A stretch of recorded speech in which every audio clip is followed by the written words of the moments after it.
महर्षि जी को भगवान शंकर का चेला क्यों बोलता हूँ, भगवान शंकर का शिष्य क्यों बोलता हूँ? इसीलिए वही सर्वश्रेष्ठ साधन जो 1.25 लाख साधन में से सर्वश्रेष्ठ साधन बताया भगवान शंकर ने, वही सूरत शब्द योग या नादानुसंधान को महर्षि में ही परमहंस जी महाराज ने कुप्पा घाट के गुफा में 18 महीने तक लगातार किया उसी साधना को।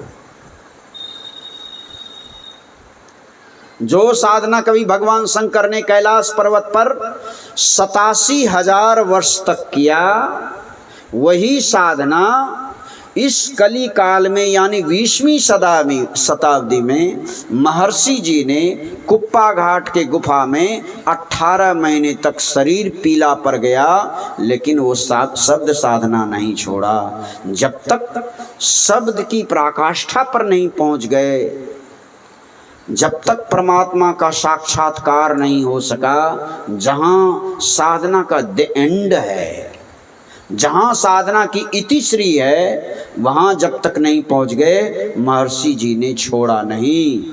इस ख्याल से छाती पर हाथ रख कर के कोई कहिए कि भगवान शंकर का सबसे बड़ा शिष्य कौन?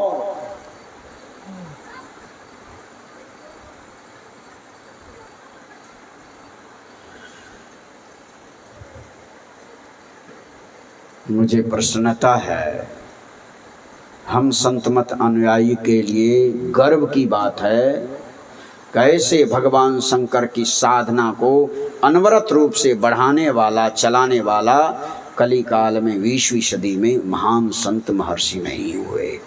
हमें गर्व है इस बात का।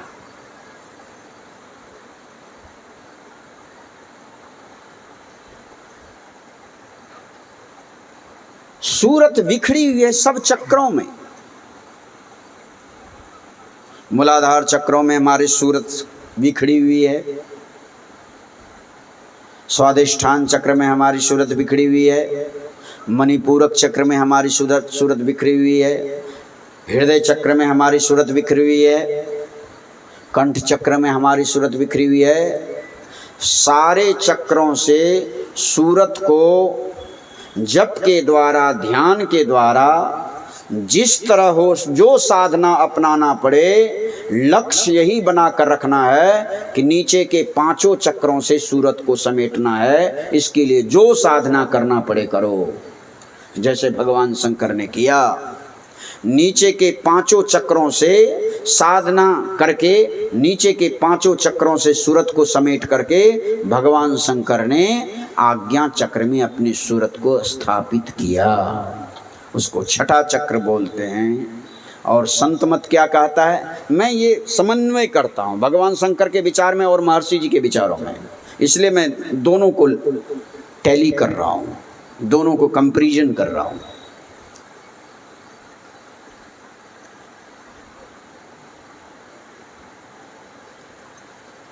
नीचे के 5 चक्रों से सूरत को समेट करके आज्ञा चक्र में अवस्थित किया साधना के द्वारा भगवान शंकर ने। और संतमत क्या कहता है? महर्षि जी क्या कहते हैं? महर्षि जी कहते हैं कि आज्ञा चक्र से ही सूरत जब सिमट जाती है आज्ञा चक्र में, वहीं से ब्रह्मांड का द्वार खुलता है।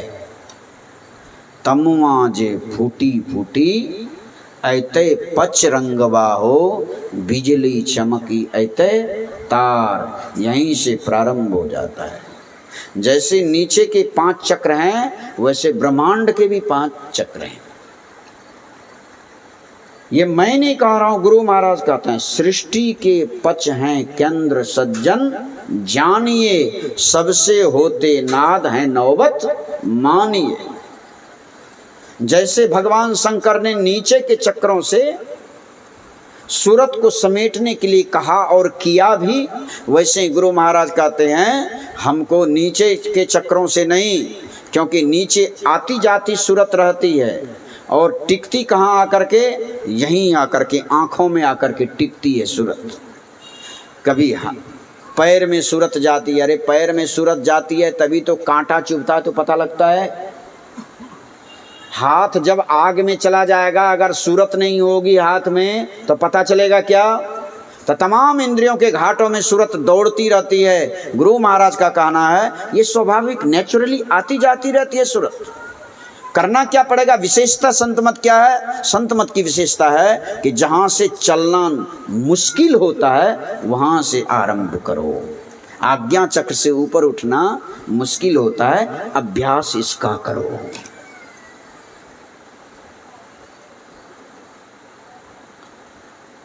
भगवान शंकर ने बड़ी कृपा की कि सर्वसाधारण लोगों के लिए जो सूरत नीचे की तरफ बिखरी हुई है उसको समेटते हुए आज्ञा चक्र में अवस्थित करके फिर भगवान शंकर ने अगली साधन बताया ब्रह्मांड के लिए।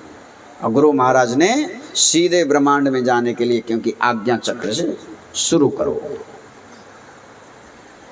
यही संत मत में बताया जाता है, संतों के संग में बताया जाता है। इसलिए भगवान शंकर ने खुले शब्दों में माता पार्वती से कहा, गिरिजा संत समागमा सम न लाभ कछुआन, बिनु हरि कृपा न होई सो, गावहि वेद पुराण। हे गिरजा, हे पार्वती, संतों के समागम के बराबरी में, समांतर में और कोई लाभ देने वाली वस्तु है क्या? समन लाभ कछु आन, इनके समान दूसरा कोई लाभदायक नहीं है। तो संतों के संग में आ गए, लाभ क्या मिलता है कि 19 कट्ठा जमीन है तो 20 कट्ठा बन जाएगा। यही लाभ, इसी को लाभ बोलते हैं। 50,000 रुपया है तो 1 करोड़ 1 लाख बन जाएगा, यही लाभ है। नहीं नहीं भाई, केवल यही लाभ, ये भी मिलेगा, ऐसा नहीं कि ये नहीं मिलेगा। संत शिष्य सूर्य जी महाराज जिनके सानिध्य में कुछ समय रहने का मौका मिला, मैंने उनके जीवन को देखा। संत शिष्य सूर्य जी महाराज कहा करते थे कि जो गुरु महाराज के आज्ञा का अक्षरशः पालन करेंगे उनको मोटी रोटी और मोटी धोती सदा के लिए मिलता रहेगा, वो भूखा नहीं सो सकता।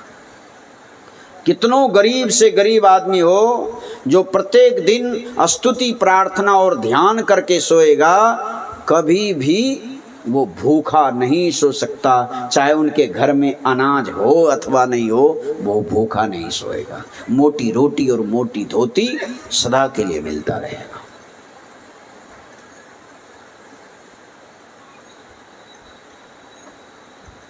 ये तो मिलेगा ही, लेकिन लाभ की पराकाष्ठा नहीं है, लाभ की अंतिम दशा ये नहीं है। लाभ की अंतिम दशा क्या है?